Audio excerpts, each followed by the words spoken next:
WDLB's Insight program for a Friday in May, and the merry, merry month of, as we said, going into the holiday weekend already. Kind of caught me flat-footed earlier. I'm like, what? This is Memorial Day weekend? It's only the 19th or whatever.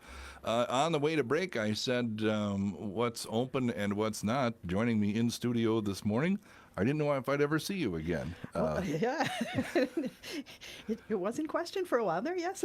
Everett, Roehl, Marshfield Public Library Director, still? Still. Not emeritus, you're still?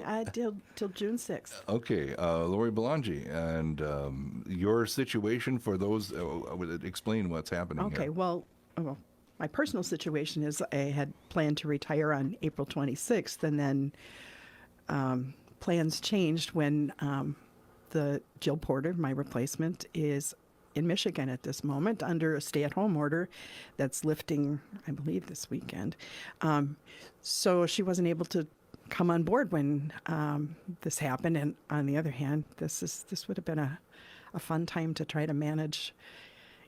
A new job is tough enough, but throw on a pandemic besides. So we worked it out together that I would wait till the 6th of June. She's coming next week, but she'll start at the library on June 1. So we'll have a little bit of overlap before she takes the reins. That's always a good thing. Yeah. It gives somebody a time to settle in a little bit and understand and their job and meet the people. Ask questions. Yes. Yeah. Mm-hmm. So she's in Michigan, and the situation there is that they still are at Safer at Home, and it's not necessarily that she's ill. Oh, no. It's that you can't get movers, and Right. the businesses are all Right. Oh, she's shut down. She's got that. She's got the plans. So it looks like it's a go. So it won't be too much longer here at this point in time.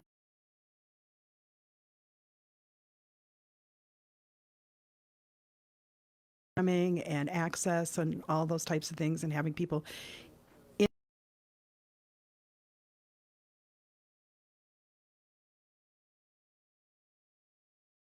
Oh, we can do curbside pickup, and gosh, we are so blessed to have a window to provide that service from.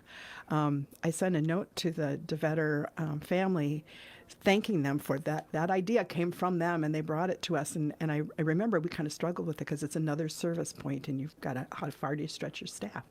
And we kind of wrestled with it and then decided, yeah, this is good. And it's been, a well-used service, but not nearly as well as when it's your only service point. And it just became the most important feature of the library.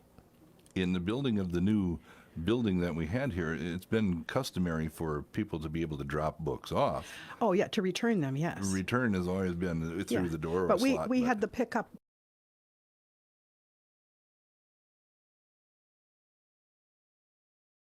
But when that wasn't possible, then the pickup window got very popular. So we had 2 weeks without that, and then 2 weeks later they're saying, yeah, you can do curbside pickup. Okay, how are we going to do that? We came up with a plan, and we've kind of rolled that out, and now we are rolling out the next plan of allowing people back into the library, but with changes. I think there's some people that don't feel that this is as serious as it appears. We're gonna make that assumption, and we're gonna protect everybody anyway, regardless. It's just that we feel that's our responsibility. So when we reopen on the 29th, and so that gives us 2 days to practice a little bit before we hit the next week and have a full week of service. So we'll have Friday and Saturday, the 29th and 30th. And so we'll be open when we're into the normal sphere of things. We'll be open Monday through Friday. We'll be open from 9 to noon. We'll close from 12 to 1, and we'll be cleaning. We'll be cleaning the computers, all the high-touch areas within the library. And then we'll open again from 1 to 4, close again for an hour, clean once again, open from 5 to 8. And then on Saturdays, we'll just do the 9 to noon, clean from noon to 1, and then open from 1 to 4, and then we'll clean again at 5. Between 4 and 5. Talking with Lori Bolongia, Marshfield Public Library, yours was a or I should say 7-day business. And is it still going to be? But We'll be just basically shifting to our summer hours, because in the summertime we generally have from 9 to 8 p.m. What we'll have is that break in between for the cleaning, the breaks in between for cleaning. But we're still going to be sticking to the 9 to 8 p.m. Monday through Friday, Saturday 9 to 5, and Sundays in the summertime.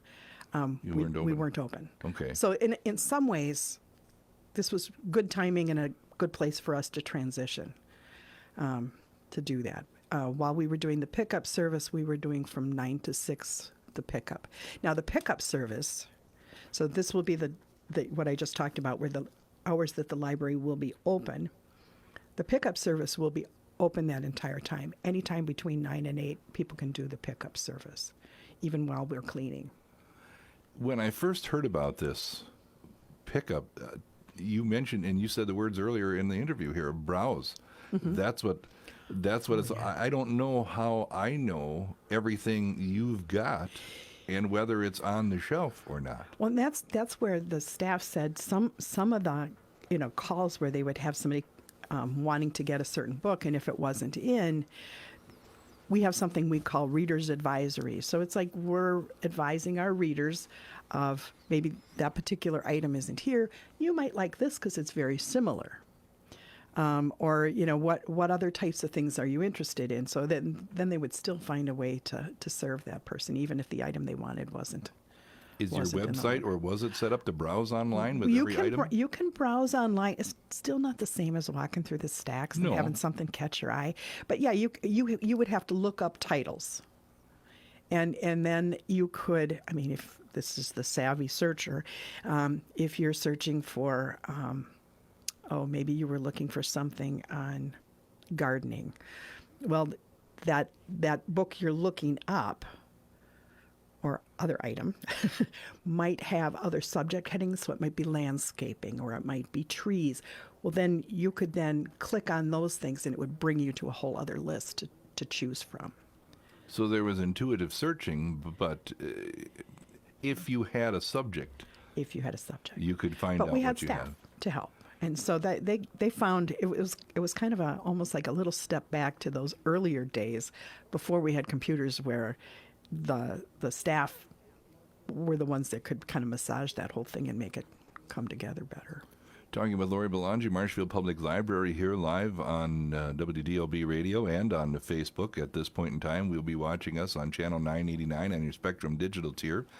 Throughout the month. We do have cameras in the studio here as we're talking with Lori about the availabilities. I guess not everybody, even as I talk to you now, it's swirling in my head here of what is and how do I access, because when you go in, there's a lot of couches, chairs, things. Is that longer? Not so much anymore. They take them all out? We didn't take them all out. Put spikes on them? Boy, you should have been on our planning committee. No, what we did was remove enough furniture that the whole physical distancing wasn't really going to be a question. We removed computers from the table so that there's one computer per table, and that they're at a distance of more than 6 feet apart. And then for the chairs that are in the library, those are positions so that they are 6 feet apart, and if there were too many, we pulled them out. And it's it's interesting. I looked out there and it's like, well, it's workable, and that's what we really wanted to do. We want people to feel that we've done everything we can to keep them safe while they're visiting the library. Now, can we guarantee that somebody didn't cough or sneeze in an area we weren't, where we weren't? We can't. Well, you couldn't before. No, we couldn't before, but it becomes that much more important. People are in tune to that now. Mm-hmm. So when you looked at guidelines, or for what, you got to go to health departments? We went through, the whole alphabet of organizations that are working with this. We use CDC, we use Wood County Health Department,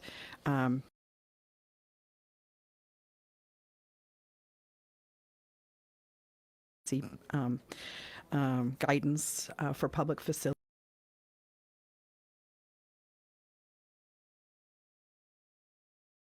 concentrated on because they were consistent, and the Department of Technology and Libraries and Technology has a guide to public libraries.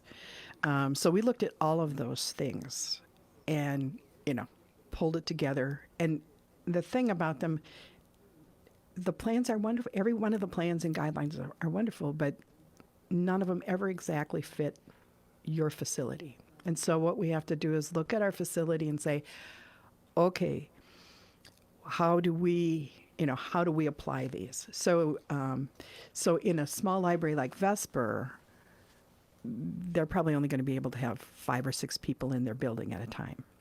Are you counting? We will be counting, yes. We will be counting, and we are able to have 60 people, kind of a rolling 60 in the building at any one time. And so there'll be someone at the door who'll be kind of monitoring how many people came in, how many went out, and keeping that. We think the 60 is probably just fine because we will not be doing any programming, any live in-house programming. It's one of those things where we can't do the physical distancing because, one, it's very hard to predict how many people are going to show up. And our space, even our largest space within the library, if you had 20 people, you'd be pushing it. I mean, in a meeting room. I mean, in the library proper, no, there's plenty of room to spread out. But in those rooms where we would normally do a program, we can't assure we can keep the physical distancing. So for the time being, we're not going to be doing in-house programming. We'll be still doing all the online program we've been doing. Our youth services librarian has been doing story times and a craft program and doing book talks, as well as kind of reading a chapter a night as a bedtime story. The adult services department has been and the programming there is the garden gurus have shifted over and they're now doing Zoom meetings. And those are programs then that can be viewed by anyone later as well as during the time that we're doing the program. So it has an added bonus to it. But then they experimented with a virtual trivia night. Yeah, we learned some things on that it didn't go so well the first couple times, and then we adapted the type of software we were using, and it started to go better. So, I mean, we've been learning a lot as we've been going through this. Part of the reason I ask you about your guideline search is because we're seeing everything that's an event being canceled. And my point was that when you go to figure out, and when you go to these places to figure out what's available, by the time you meet that, you might as well just close down. In your case here, you're librarians. You were able to do some research and find all the places to look. The average event organizer is like, that's not what I do. Yeah, well, and librarians are really good at sharing information back and forth. And there's no shame ever in saying, I'm not reinventing the wheel. I'm watching what they're doing, and I'm going to, we're going to learn from them, and we're going to try something. It's just one of those things. It's like, okay, we can't just cease to serve. I mean, what we do is important. And how we do it has never been more important in terms of making sure people's health is protected. In that respect, how do we do that? And also be a resource, not just a knowledge resource, but like story time and all those things. I mean, people are now cooped up, or they were more so, and so being able to bring the story time to them. Well, and we're finding with the virtual story time that by the time it's out on Facebook to be replayed again, we're actually serving more people than we would have in a normal story time, which is kind of cool. So part of the conversation is, all right, which of these things, these adaptations that we've made, which of them are we going to continue to do? How can we do that without doing something twice? So the city communications department has offered to lend us video equipment, a camera and other things, so that we can, all right, we'll just record our normal story time and then use that. So anyway, it's like, so it's an added service now without too much extra work. It's like you watch Colbert, Kimmel, and Fallon at night, and there's no audience. You know, they're still doing their thing, but there's no laughter or nothing to play off. But it's working. I mean, it may not, it's not working the same, but it's working. Yeah. So What you're describing here is kind of, and I don't like to use the cliches, but the new norm for a lot of people as to what can we use now to. There are some things that are actually better, being able to serve more people, but you don't want to keep people away. You want them to come in. We really miss our public because when we built the new library, I remember people saying to me at different stages. I mean, when it was kind of a bare bones. So is it a library? You know, what do you think? Is it okay? I'm like, not there yet. And I mean, even when the walls were up and and we had gotten to the point where it was furnished, and it's like, is it a library yet? No, the material isn't there, you know. And then we had the material, and it was like, is it a library yet? No, not really. When the people came in the door, that's when we had a library. That's when it felt like it was the place that was meant to serve the community. So now it's like it has a different feel for us that are providing the service when we don't have our public there. We miss them. We miss them a lot. There's something about seeing people's faces. And that kind of leads to the next one. We are going to be encouraging everybody to wear a face mask. We're not going to require it, but we're going to have them available for those that want them. The staff will be wearing them as they provide service. We also have plexi barriers around those service desks, but just doing everything we can to make sure people are safe. Talking with Lori Bolongia, Everett Roehl Marshfield Public Library, about the way of doing business. Business is about to open again. I haven't been following that closely as to know when the doors themselves were unlocked. Well, we were pulling it back until we were pretty sure we had a good plan. And the board decided on Tuesday that, you know, we were in a pretty good shape. We're working with the Wood County Health Department to make sure that all the pieces of it are, you know, in good place. And we wanted to be sure that we had what we thought we needed, which was, you know, could we make sure all that furniture was moved and taken care of? Could we get the masks we need for the public? We've had some generous donations of cloth masks from various groups and people in town, which is great. But for making sure that our public is safe for those that want them, we're doing disposable masks. Now, we may work with those other groups, and if somebody wants a cloth mask, we could be a distribution point for them, and we'd be happy to do that. Then people could have more control over the mask themselves. Just the cleaning, making sure we've got all the cleaning equipment that we need, and the staff are trained, because it's not going to be just our regular maintenance staff doing the cleaning. When we're talking about throughout the day, it'll be our other staff. So you cycle people quite hourly or less. Well, you mean patrons? Patrons, oh yeah. Some come and stay a long time, and others zip in and out. And we just want to be sure that we couldn't be doing it constantly. So we came up with the best we could in terms of making something work. Talking with Lori Bolongia, Everett Roehl Marshfield Public Library, still on, past your due date here or whatever. Yeah, well, and the other piece is trying to not have our staff, you know, intersect as much as they do. That's another element of this, because if one of them gets sick, we may have to shut the whole library down, depending on, you know, how much interaction they had with other staff. That goes back to the meatpacking plant thing You again. betcha. I mean, like everybody, you know, if your office is infected, then who is or who isn't infected, and what are we going to do about that? Right. And that's why so many people are so afraid to open, because this whole thing could shut down in an instant again. We're asking our staff to self-monitor. You know, the temporal thermometer that I ordered finally came in last you were able night. to at least find one, huh? No kidding. I mean, I looked for months. I mean, I'd check and be like, oh, it's not coming till July. Well, that's not going to help.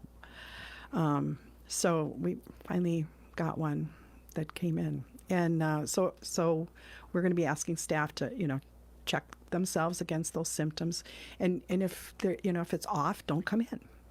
And you'll know whether or not, you know, taking the temperature, looking at all those other symptoms. We've got a sign-off sheet. They'll check it every day and sign off on it. And yeah, It's the way of the world now. there's a lot of extra layers of work in order to make sure when you're that in the public and opening a public building, a municipal building, you have to have your T's crossed and I's dotted here in order to know who's doing what, just to keep yourself safe and from infecting anybody or being accused of. right?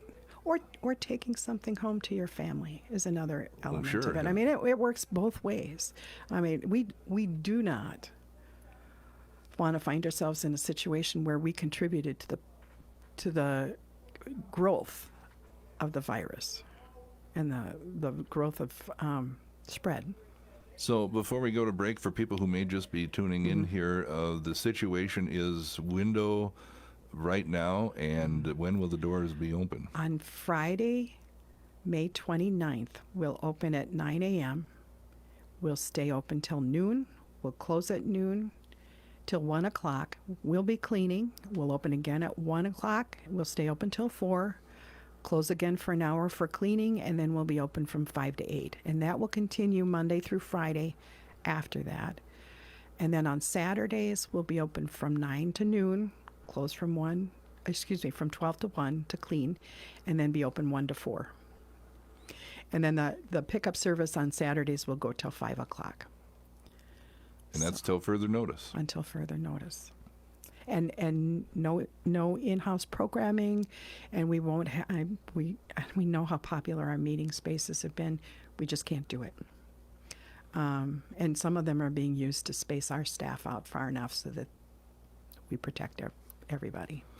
Talking with Lori Bolongia, retirement deferred here for a while until the new director can be here, coming out of Michigan, which is still unsafe or at home yet, and she's going to be here coming up in the first of the month, so the 1st of June. If you're watching us after that, you're already well aware of that. On Channel 989, your Spectrum Digital tier, you understand. But I'm telling you here, we're live on Facebook and on AM 1450 WDLB this third Friday in the month of May here on the 22nd, talking about the things that are available and all of the rigmarole, for lack of a better term, that has to be gone through, and for good reason, how to open up a public place. And it gives you some information as to why some of the events are being called off, even if people say, well, they're outdoors. Well, you're shoulder to shoulder. And that's tough, and you don't want to be responsible for being an outbreak site. And that kind of feeds into, there's another limitation that we have in that too, is that we are kids 8 and under need to be accompanied by an adult, because they just don't understand, and they can't keep it in their head long enough that social distancing is important. So we're asking anybody 8 and under, we're requiring that they be with an adult. All right, we'll talk more. You can too, live here on this Friday in May. If you call us at 384-2191, 384-2191 here on the Insight program.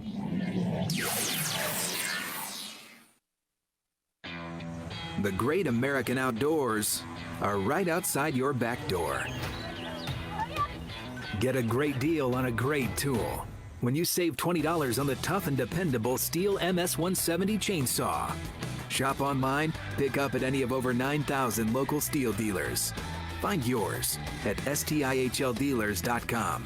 Offer valid for a limited time at participating dealers while supplies last. See dealer for details and consult state local guidelines for availability of promotional products and pricing in your area.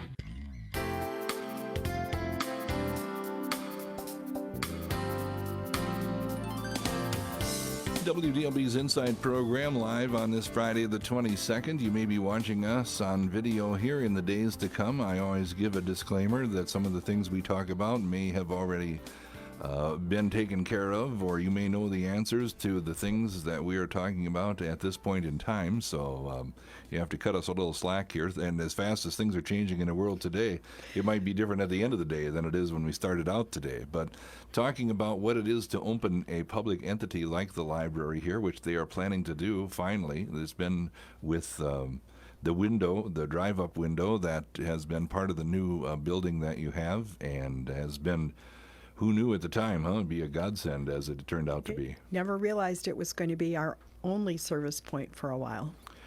In the newsroom, Mike Warren, well, come on in here. Yeah, Lori, how are you? I'm holding on. Yeah, good. Holding on for a few more weeks. I just wanted to have you talk about some of the historical perspective of, first of all, your service with the city of Marshfield. This is your, last hurrah here on the program, huh?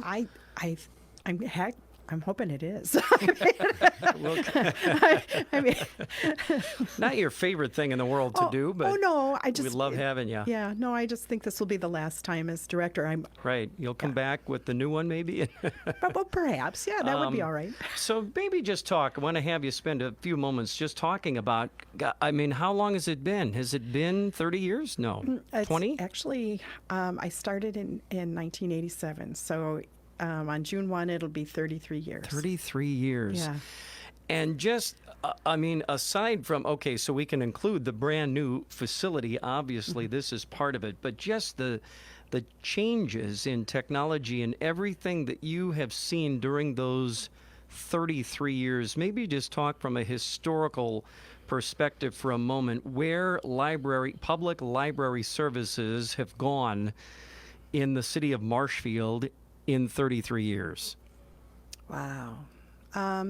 Well, when I first came to Marshfield, we were not automated.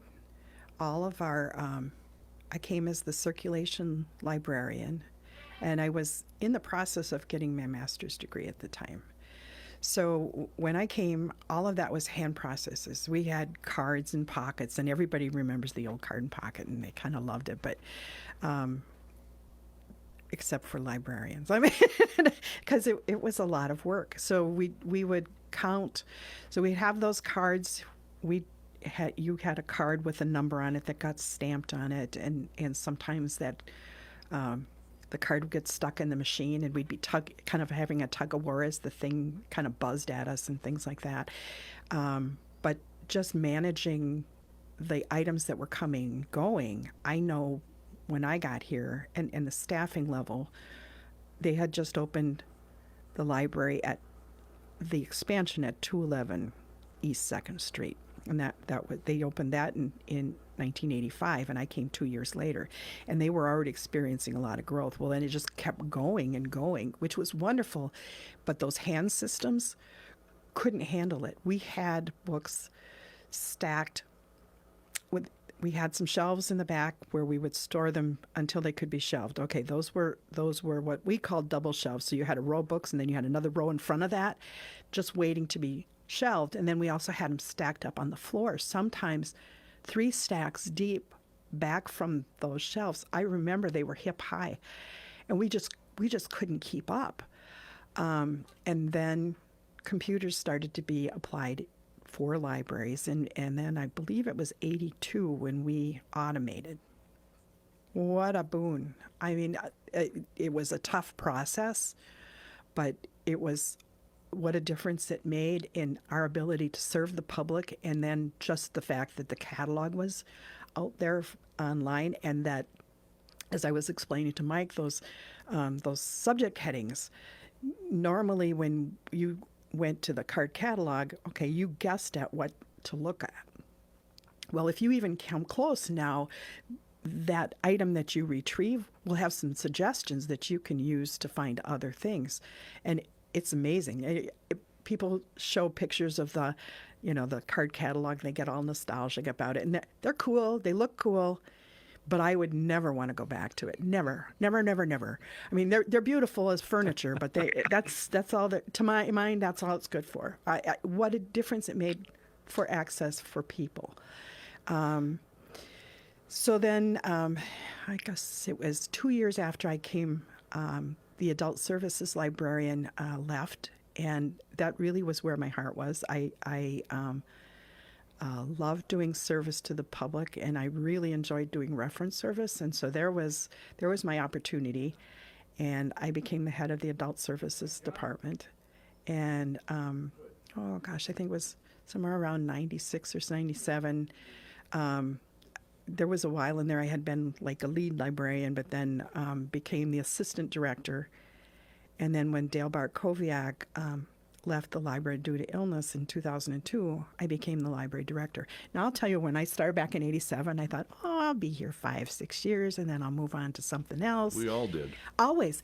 But, the change was rapid, and it was exciting, and there were always new things to learn.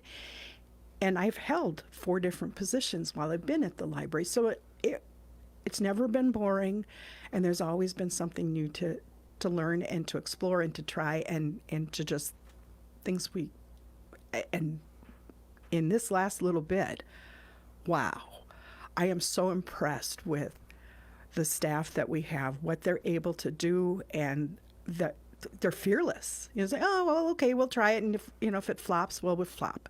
We're not going to, we're going to try it, rather than say, oh, well, we could, but no, they're doing it.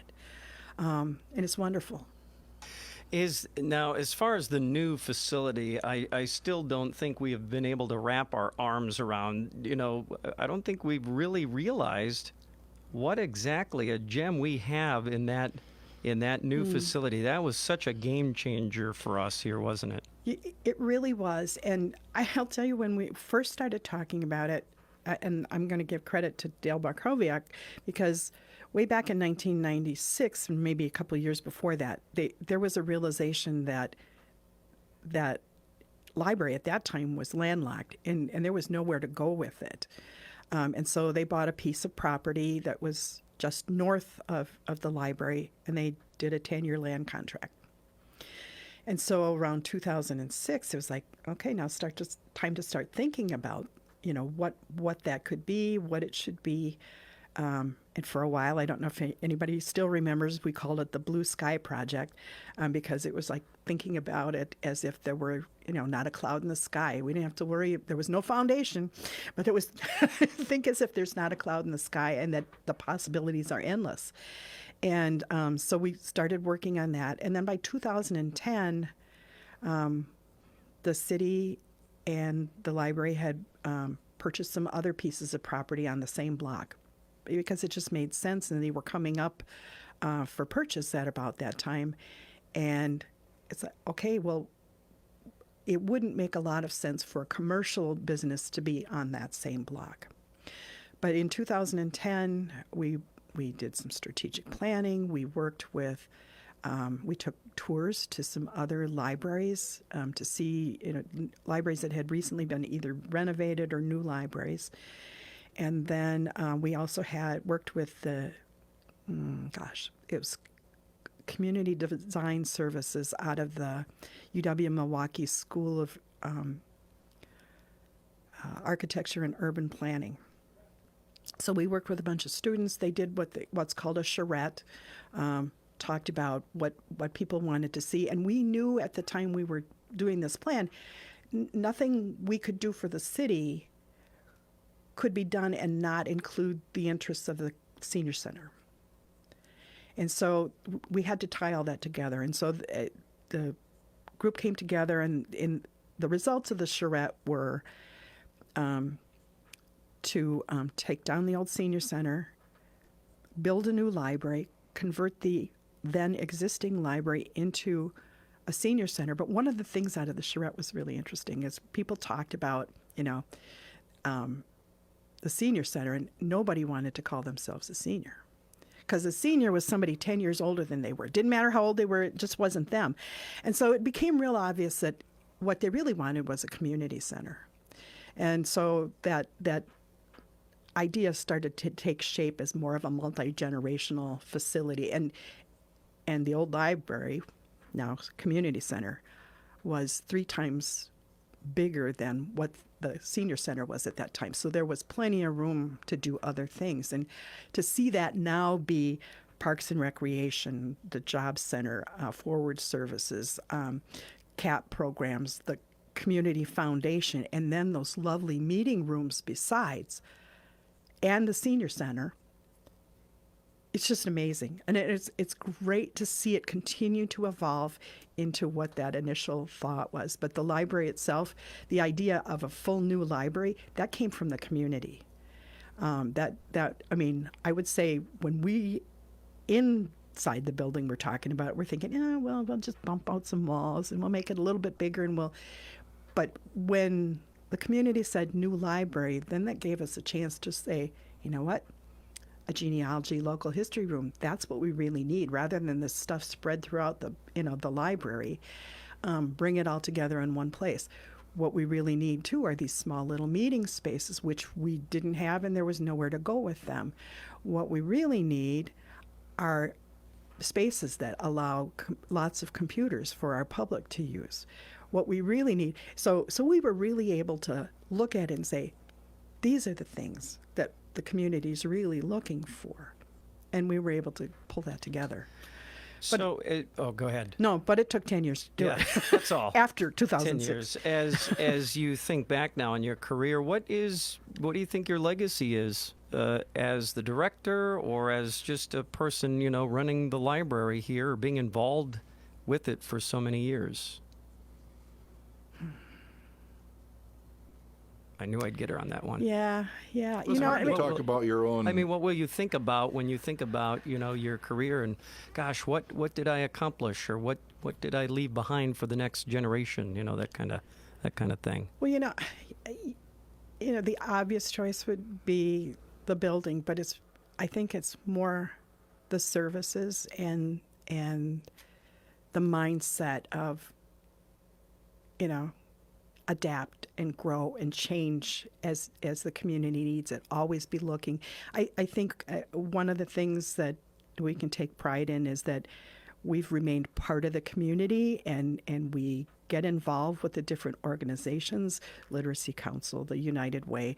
I mean, you can go on. And that in part, that involvement with them, I call it recognizance. So we send our people out into the community to be part of committees and to interact with those organizations. But then they're bringing the information that they hear back. What are those needs? What are the things that are sticking? So we can bring that back, but then we can then turn back out again and say, here's how we can help. Here's where the library can support your efforts and be a full partner within the community. So that's, to me, that's the piece I'm proud of.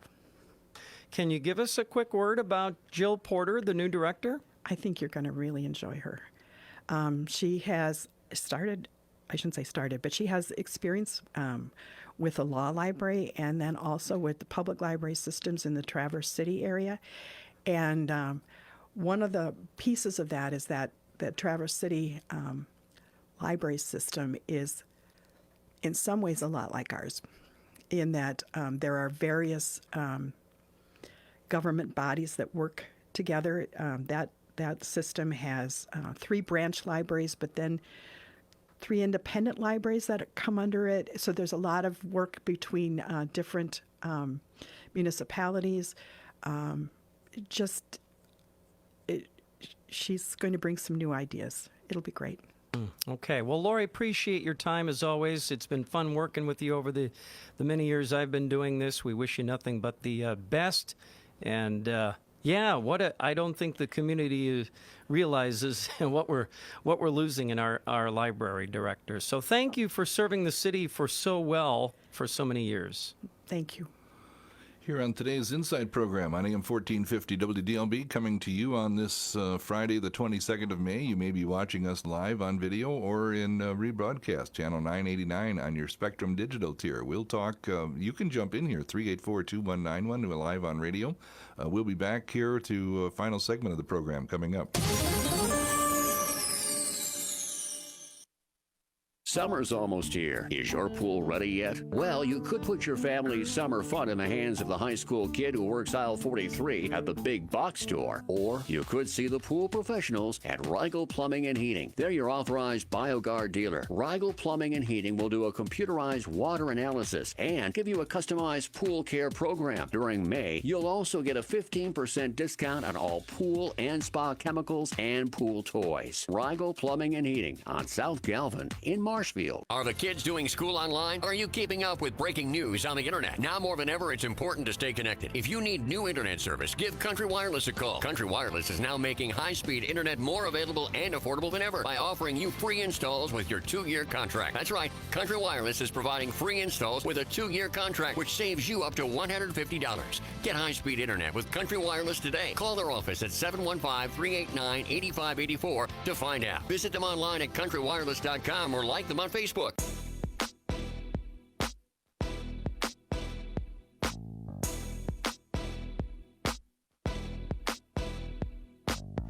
WDLB's Insight program for a Friday in May here. Our probably final visit with Marshfield Public Library Director Lori Bolongia as she has extended her retirement in order to allow her successor time to come in these pandemic days. You know, who could have thought? You know, I mean, when you go back and look at some of the things.